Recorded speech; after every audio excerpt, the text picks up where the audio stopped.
A warm welcome to the debate on Press TV. I'm your host, Behrouz. One more time, a U.S. warship has sailed through the Taiwan Strait, this time under a new administration at the White House. The move has faced objections from China again, which calls it a violation of its sovereignty. The U.S. State Department spokesman says, quote, Washington wants to be in lockstep with allies and partners and then will engage with China. Now, that's while the Chinese Foreign Ministry says that Beijing is open to reset relations with Washington, arguing that the two countries are at a critical historical juncture after a year of escalating tensions. What's future holding for the two countries' relations? We'll watch a report and then we'll debate the issue. Tensions between Beijing and Washington escalated once again, this time after the U.S.-guided missile destroyer USS John McCain sailed through the Taiwan Strait despite repeated objections from China. The transit was the first such move since the inauguration of Joe Biden as U.S. president. The U.S. Navy claimed the move demonstrates Washington's, quote, commitment to a free and open Indo-Pacific, saying that the U.S. military would, quote, continue to fly, sail and operate anywhere international law allows. Beijing, however, considers any passing through the waterway as provocative and a breach of its sovereignty. It says such operations threaten stability in the region and embolden separatists on the self-ruled island. China is also strongly against deepening ties between Washington and Taipei since it sees Taiwan as part of its territory.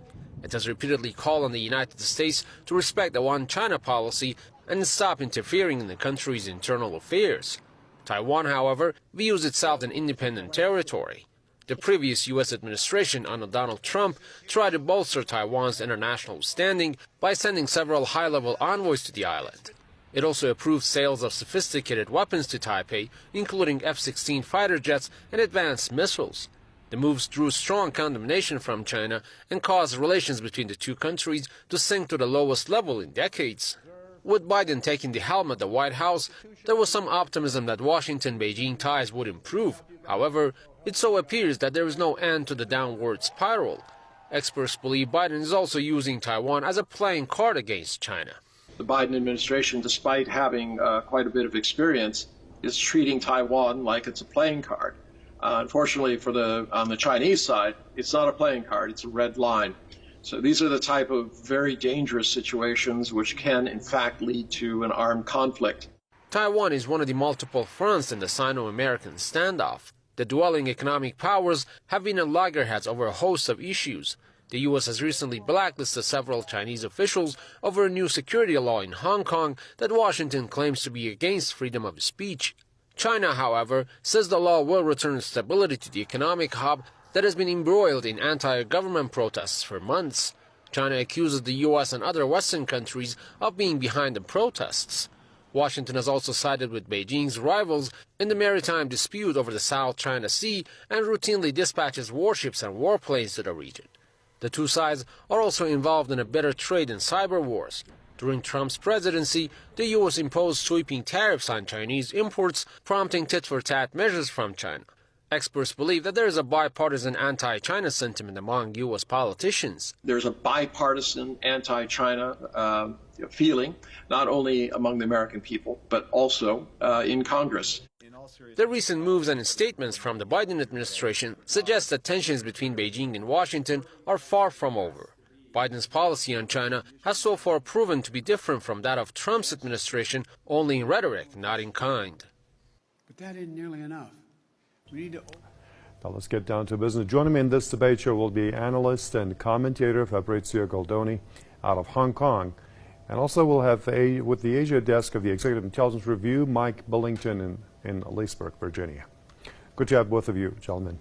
Now let's go to Hong Kong first. Fabrizio, there is a new president at the Oval Office, but we still witness U.S. military moves and deployments in regions China claims sovereignty over or feels threatened. Now, Taiwan Strait is one of those areas. What's Washington's agenda for Taiwan? Will it heed Beijing's concerns? The point is this one. If we have to believe to the official statement of the State Department, basically the State Department on the 3rd of February make a statement said that he will will respect the one-China policy. These are words, because actually, in reality, we have seen different attitude. We have seen a U.S. warship that has been through the Taiwan Strait, despite a lot of objection from China. This one, of course, is the first real act of the new Biden administration. Okay, now, let me turn to Leesburg, Virginia. Mike, Washington does not seem to want to curb ties with Taiwan, as urged by Beijing. How seriously could a Taiwan issue affect Sino-U.S. relations? Very, very seriously. Mr. Fabrizio was correct that the State Department said they honored one China, but this was a lower-level spokesman. This was not Anthony Blinken. The new Secretary of State, Anthony Blinken, in his testimony to the Congress, was asked about the outrageous lie from Pompeo that there was genocide taking place in Xinjiang. And Blinken said, yes, I agree. So we're dealing here with a return of the most extreme warmongers from the Obama administration, the people who started the wars in Libya and Syria and are committed, in fact, to renewing those wars, to honoring their so-called allies against Russia and against China, and to restart these colonial wars. This is extremely, extremely dangerous. I don't think the warship per se means anything more than a symbol of the fact that they intend to carry on. What has to be noted was that Trump failed. You know, when Trump came in, people forget this already, but the first 2.5 years of his administration, he very strongly defended China. He praised Xi Jinping as a great leader of a great nation. He held meetings with Xi Jinping in Florida. He went to China, had a wonderful visit, and he had the trade war, but the trade difference was something that did have to be resolved. But the problem is that Trump failed. When the coronavirus hit, he was convinced by idiots like Pompeo and Navarro and other anti-China lunatics that he had to blame someone for both the virus and for the fact that the economy went to hell when the virus hit. And he accepted that, and he began this anti-China thing. And Fabrizio is absolutely right. There is a vile anti-China racism in the United States today. People have accepted this, which they would not have accepted had Trump stuck to his actual belief and his actual commitment that we could work with Russia, as he repeated over and over again, and that we could, in fact, work with China and must work with China and Russia, which is what my organization, what the LaRouche organization has been fighting for from the beginning, to bring together the world's great powers to deal with the extraordinary crisis facing mankind. The pandemic, the financial breakdown crisis, the danger of war, and so forth. Unfortunately, we're dealing now with an administration that is effectively going back to the neocon type policy, despite being Democrats, of asserting Americans' right to basically wage war wherever we want, to make sanctions wherever we want, and that this is extremely dangerous for mankind. Our organization is committed to fighting this anti-China policy, which is ultimately it's a racist policy, and that we have to reverse that if we're going to save the U.S. from its current threat of general economic and political and social breakdown. Now, Fabrizio, China-U.S. relations under the Trump administration were mostly fractious, leading to rows and tit-for-tat action over trade, regional security, human rights, and you name it. Will the same dispute go on, you think? The point is this one. I think that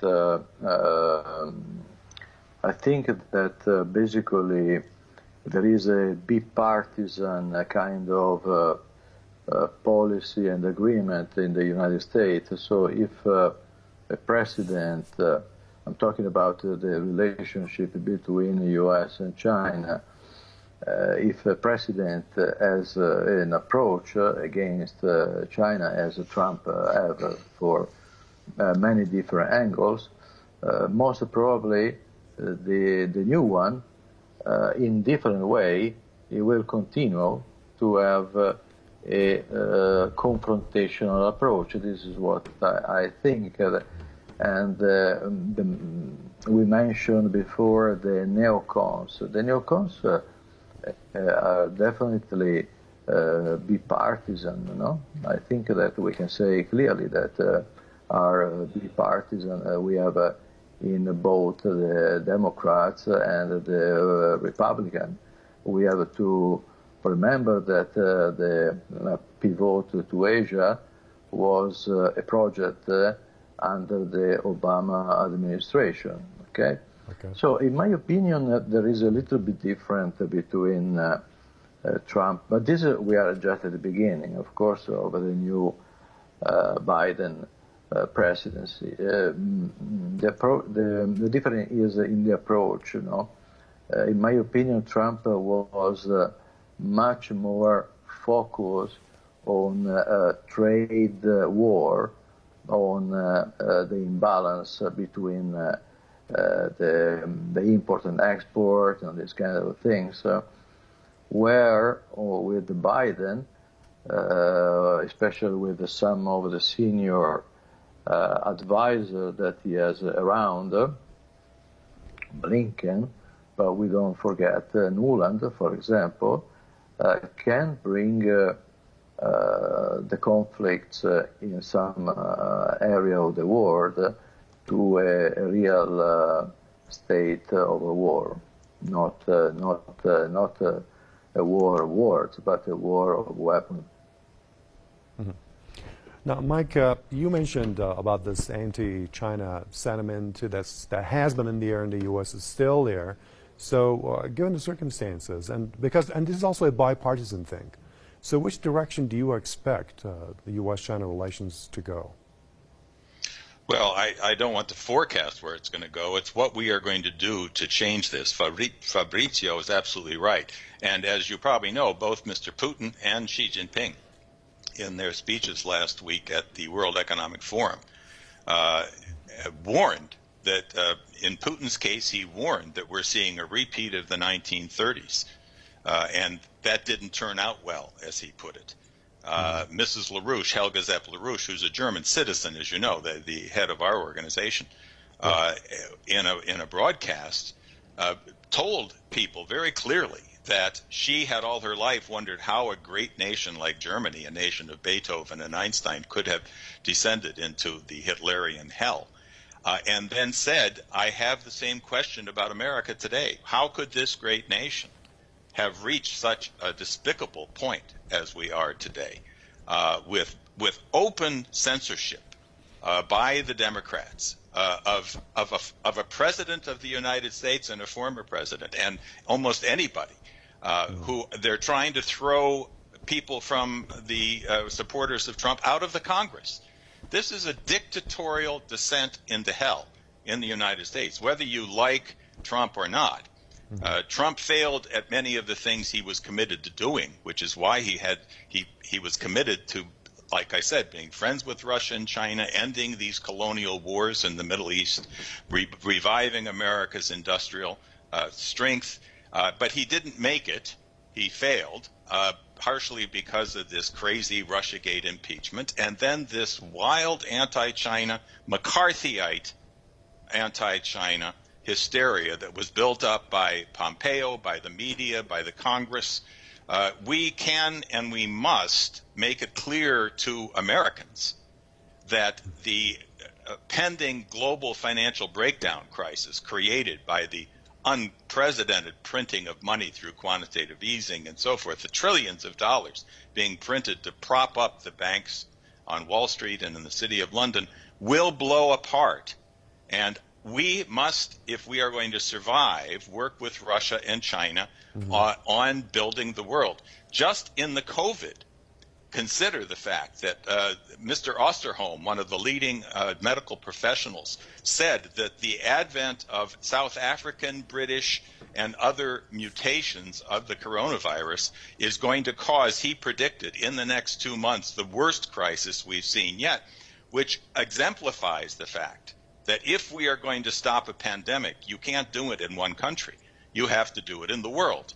Okay. And we have to work, especially with China and other nations, to achieve that, or we're facing a disaster. Okay, Fabrizio, Mike is talking about this necessity that the U.S. needs to do this, and his organization is trying to bring world powers together to work. Do you think that's possible? Is there enough resolution? Is there the will on the part of the U.S. to do that? It depends the attitude they will have from now on, because let's say more medicine, less bombs, if I can put in a slogan, no? Because frankly speaking, until now we have seen for many, many years opening of a new front all over the world. A lot of proxy wars, a lot of things. In my opinion, the capability of America is much, much higher than what has been expressed in the last 10, maybe 15, 20 years. This gigantic weapon industry that has been created after the Second World War, for sure is a way also to condition the American policy. And this one, if we just, remember one number, that the American foreign military base, I can say that are around 800, maybe close to 900 around the world. And this one is something that we should consider every day when we wake up, So, I mean, they have 800 bases around the world doing what? And, if you look at China and you look at Russia, maybe they have 3 or 4 bases, in total. So why need to have 800? I think we must arrive to a point where it will be a table and we will start to discuss about some of these hot topic. I will put, for instance, the nuclear proliferation between United States and Russia, and say, sit down, see if we can put down the number of vectors, the number of nuclear weapons, and we must, because otherwise we run against another war. Yeah, the START treaty was just extended for 5 years for now. Mike, China's top diplomat is asking for both Beijing and Washington to put relations back on a predictable, I'm quoting him, and constructive path. And he's urging the U.S. to stop what he's calling meddling in Chinese internal affairs like Hong Kong and Tibet. Now, that's what China is asking for. What about the U.S.? Would it take heed of that? Well, that's our job. There is an attempt now to overthrow both Xi Jinping and Vladimir Putin. I mean, you know about the Navalny case, a total fake fraud case. Navalny is a well-known British intelligence operative, and they're using his case to try to stir up an international ferment to throw Putin out. And the same thing is happening with Xi Jinping. The Atlantic Council just issued a document, a paper, saying that they think they can successfully stir up crisis within the leadership in China and get Xi Jinping to be removed, as if he's some sort of a monster. The only way we can change this perception in the United States is force Americans to recognize the unbelievable transformation of China, that not only did it lift 800 million people out of poverty, but through the Belt and Road, an idea, by the way, which was introduced by Lynn and Helga LaRouche, but which the Chinese have fully adopted and implemented. They are taking their policy of building infrastructure as a way of escaping poverty into the rest of the world. And the idea that somehow the rest of the world is afraid of China's aggression is the most lunatic idea in the world. The rest of China, of South America and Africa and the rest of Asia, they have some difficulties with China, but they are tremendously grateful that finally there is some powerful force in the world which is going to free them from the poverty at which they were kept for decades, even not only under colonialism, but under the neo-colonial policies of the IMF and the World Bank. They were denied infrastructure. This was called inappropriate. They needed appropriate technologies, right. Picks and shovels, not dams and high-speed rail. The Chinese are offering development for the first time, and they are delighted. And we as Americans, who historically was a nation committed to the idea that we would not allow colonialism in the rest of the world, that we would use American system methods, as was last known under Roosevelt, right. to develop the infrastructure and the economies of the developing sector. We can and we must join the Belt and Road and work in collaboration with China and Russia and India and Japan and Korea to build the. It's not going to be easy, not with this senile president and this war party that he's pulled around him. But this is something that we have to take responsibility for here in America and everybody in the world, as Mr. Fabrizi was saying as well. Okay, and that note, we come to the end of this debate show. Let me thank my guests. We had analyst and commentator Fabrizio Goldoni from Hong Kong, and from the Asia desk of the Executive Intelligence Review, Mike Billington from Leesburg, Virginia. And thank you for watching this debate show. I've been your host, Behruz Najafi, and I'll see you next time.